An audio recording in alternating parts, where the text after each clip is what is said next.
अगस्त आते आते आपकी नेनुआ जो है कि बाजार में जाने के लिए एकदम बिल्कुल तैयार रहेंगे। अभी मंडी भाव आपको मिलेगी कुछ नहीं तो आपको 35 से 36 रुपया प्रति किलो।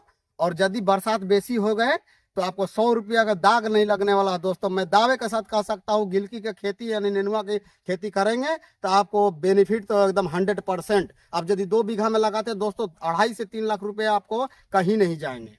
ये तो मैं दावे के साथ कहता हूँ दोस्तों। और जब भी खेती करें यदि आपका खेत बर्बाद हो चुके हैं रासायनिक खाद से तो कम से कम 3 साल गोबर फेंक फेंक के तो 2 बीघा में कम से कम 4 टेलर गोबर लगेंगे दोस्तों।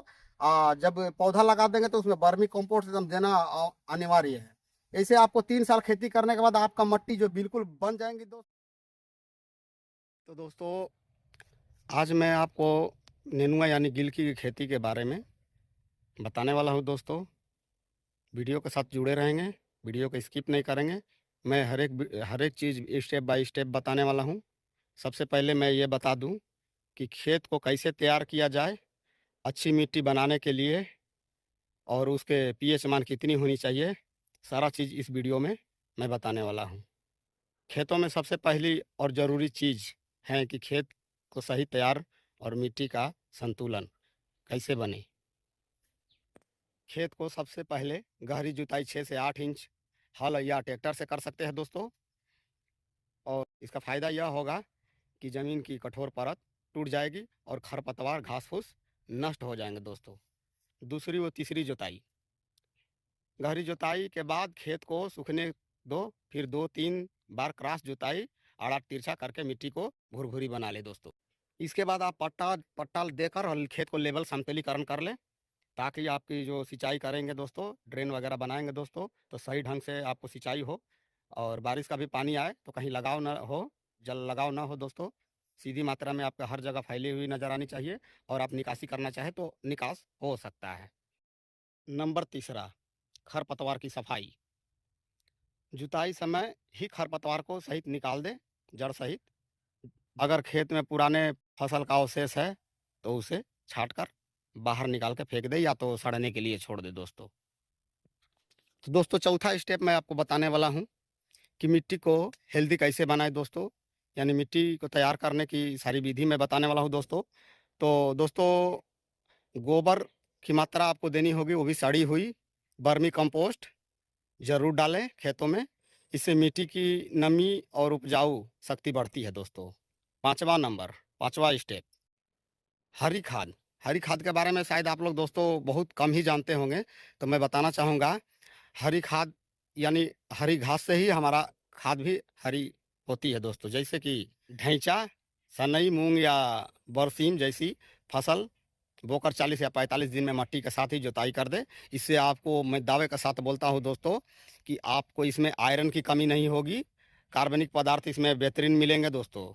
इससे क्या होती है कि मिट्टी उपजाऊ बनती है और बहुत ही अच्छी तरह से आपको खेतों में ये वर्क करेगी दोस्तों। ये खाद ये बिल्कुल ऑर्गेनिक है दोस्तों।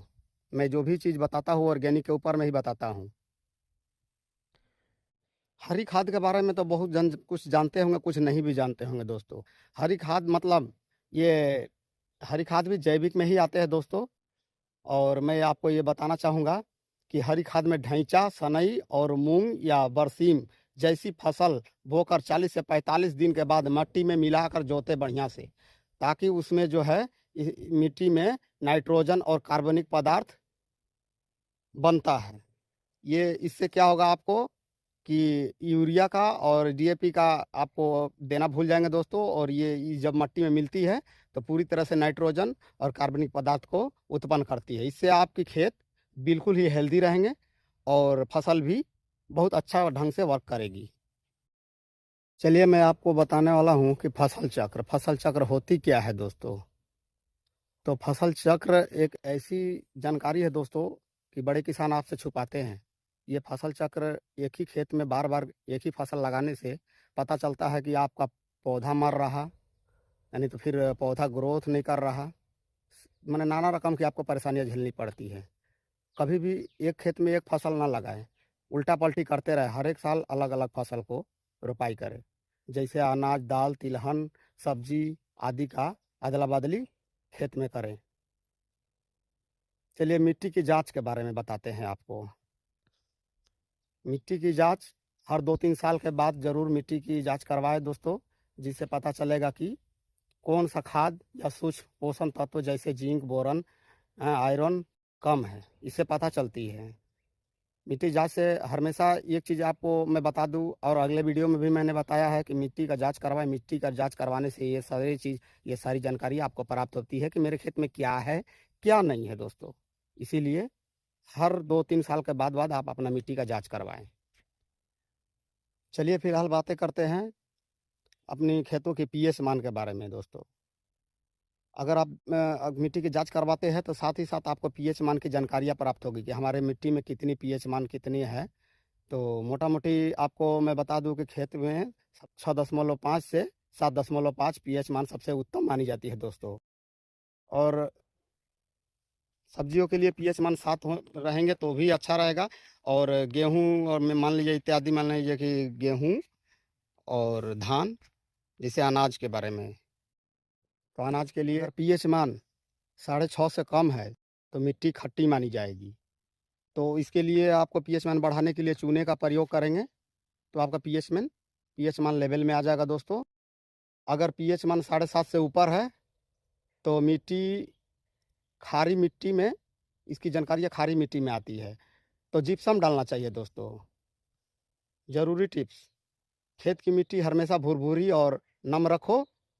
ज़्यादा गहरी जुताई बरसात में पहले करो ताकि बारिश का पानी उसके अंदर जाए। और सड़ी हुई खाद और हरी खाद का उपयोग खेत की जान है। ज़्यादा और गहरी जुताई बरसात से पहले करें ताकि बारिश का पानी अच्छी ढंग से आपका जड़ में जाए, मैंने ऊपरली परत से नीचे चल जाए दोस्तों। चलिए अब आते हैं ज़रूरी टिप्स। खेत की मिट्टी हमेशा भुरभुरी और नम रखें। ज़्यादा गहरी जुताई बरसात से पहले करें ताकि बारिश का पानी अच्छे से मिट्टी में जाए। सड़ी हुई खाद और हरी खाद का उपयोग खेत की जान है दोस्तों। खेत में नाली का इंतजाम रखें ताकि पानी कभी भी ज़्यादा न भर सके दोस्तों। चलिए वीडियो को आगे बढ़ाते हुए आपको दिखाना चाहूँगा कि इस साल में हमारा नेनुआ का जो है खेत किस तरह से हुआ है दोस्तों, और कितनी अच्छी ढंग से पैदावार हुई है। क्योंकि मैं सारा चीज़ जो भी मैं लगाता हूँ, खेती में फसल लगाता हूँ, प्योर ऑर्गेनिक है दोस्तों। तो चलिए देखें दोस्तों। आप देख सकते हैं अगस्त के महीना में हमारा गिलकी जो है इतना साइज का हो चुका है, और मचान भी मैंने तैयार कर रखे हैं। और आप देख सकते हैं कि कुछ घास हो रखे थे तो हमने घास को ख़त्म किया और थोड़ा सा मटेरियल दिए, वर्मी कंपोस्ट और सोयल एक्सपर्ट और पोटास का मात्रा देके गोबर वोबर के साथ इसमें माल मैंने भराई कर रखे हैं दोबारा। तो देख सकते हैं दोस्तों, बहुत ही बेहतरीन तरीका का हमारा जो है गिलकी यानी नेनुआ तैयार हो चुका है। और इस बार मैंने पहला दिन तोड़े हैं मोटा मोटी 25 से 26 केजी। दोस्तों आने वाला समय में कुछ नहीं है तो ये हमारा जो जितना है 1 बीघा का समथिंग में है, 1 से 1.5 बीघा होंगे। तो इसमें कुछ नहीं तो हमारा पर डे 2.5 से 3 क्विंटल नेनुआ का आयात कर लेंगे हम। तो दोस्तों मैंने हर समय आपको यही बताने का कोशिश किया हूँ दोस्तों कि रासायनिक बिल्कुल ना खेती करें, जब भी करें तो ऑर्गेनिक करें ताकि हमारा देश और हमारा जो है आने वाला नई पीढ़ी बिल्कुल स्वस्थ रहे। इसीलिए मैं हर एक बार बोलता हूँ कि आप जब भी खेती करें तो रासायनिक खाद का प्रयोग ना करें, बिल्कुल ऑर्गेनिक करें। तो दोस्तों आप देख सकते हैं कि एक जरा मेरा पौधा में कहीं भी किसी तरीका कीटनाशक देने का योग्य नहीं है। हालांकि हफ्ते में 2 बार मैं कीटनाशक उपयोग करता हूँ। तो आप देख सकते हैं ये कहीं कहीं ऐसा देखने को मिलेंगे आपको। तो इसमें थोड़ी सी सादा मच्छी का प्रकोप लगा हुआ है जिसके लिए हमने दवा मंगा रखे हैं।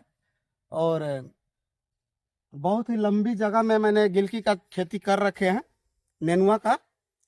तो देख सकते हैं हमारा मट्टी में नमी है, पानी देने का जरूरत नहीं है। अभी बरसात का दिन है दोस्तों, तो बहुत सोच समझ के हमको पानी देने का जरूरत पड़ेंगे। पानी यदि बेसी दे देंगे दोस्तों तो हमारा जो है कि जड़ गलने का संभावना पैदा हो सकते हैं। तो इसलिए हमने ये जितना हाइट कर रखे, हाइट करने का रीजन ये है कि ये ड्रेन में हमारा जो है पानी भराव रहेगा और जड़ के पास में जाते जाते हमारा जो है कि तब तक पानी सूख जाएगा। और निचले स्तर की खेती में मैंने जल निकास का व्यवस्था कर रखे है दोस्तों, जो कि हमारा जितना भी वेस्ट पानी हो यानी जल हो वो निचले स्तर वाला खेत में चला जाए। बगल में ही धान का खेती नजर आ रहा है दोस्तों, उसमें मैंने कटाव करके रखे हैं। सारा वेस्ट पानी जो है उसके अंदर में डाल देता हूँ। धान में कुछ खराबी नहीं होंगे दोस्तों। हालांकि हमारे नेनुआ में यदि पानी बेसी लग जाए तो ये खराबी कर सकते हैं। तो दोस्तों आप देख सकते हो कि हमारा जो नेनुआ है बहुत बेहतरीन तरीका का अभी पौधा वर्क कर रही है। अभी पौधा एकमात्र मचान पे चढ़ने ही वाली है। दोस्तों आप जब भी नेनुआ का खेती करें तो जुलाई का फर्स्ट में ही करें, और अगस्त आते आते आपकी नेनुआ जो है कि बाजार में जाने के लिए एकदम बिल्कुल तैयार रहेंगे। अभी मंडी भाव आपको मिलेगी कुछ नहीं तो आपको 35 से 36 रुपये प्रति किलो, और यदि बरसात बेसी हो गए तो आपको 100 रुपया का दाग नहीं लगने वाला है। दोस्तों मैं दावे के साथ कह सकता हूँ गिलकी की खेती यानी नेनुआ की खेती करेंगे तो आपको बेनिफिट तो एकदम 100%। आप यदि 2 बीघा में लगाते हैं दोस्तों 2.5 से 3 लाख रुपए आपको कहीं नहीं जाएंगे। जब भी खेती करें, यदि आपका खेत बर्बाद हो चुके हैं रासायनिक खाद से, तो कम से कम 3 साल गोबर फेंक 2 बीघा में कम से कम 4 टेलर गोबर लगेंगे दोस्तों। जब पौधा लगा देंगे तो उसमें वर्मी कंपोस्ट एकदम देने वाली है। ऐसे आपको 3 साल खेती करने के बाद आपका मिट्टी जो बिल्कुल बन जाएंगी दोस्तों। और यदि आपकी इस तरीका से पौधा हो रहा है दोस्तों, पापड़ जैसा हो रहा है, तो इसमें कम से कम आपको कुछ नहीं तो इसमें 2 बोरे चूने का यानी फास्फेट के साथ चूना जो आता है दोस्तों मार्केट मंडी में मिलती है, उसे आप जरूर इस्तेमाल करेंगे तो ये वाली बीमारी आपको खत्म हो जाएंगी। और इसके लिए आप कमेंट करेंगे तो मैं दवा एकदम बेहतरीन जानता हूँ दोस्तों। वीडियो के साथ में बने रहेंगे, आपको मैं दवा जरूर बताऊंगा। कमेंट करें, हमारा व्हाट्सएप ग्रुप से आप ज्वाइन करें, हमारा डिस्क्रिप्शन में लिंक दिया हुआ है दोस्तों। अगर यदि चैनल पर नए हैं तो चैनल को सब्सक्राइब करें, बेल आइकन प्रेस करें, और ज़्यादा से ज़्यादा शेयर करें कि जो किसान अभी तक जो जानते नहीं है वो जान सके। तब तक लिए आपको अनुमति दीजिए। धन्यवाद। जय जवान जय किसान।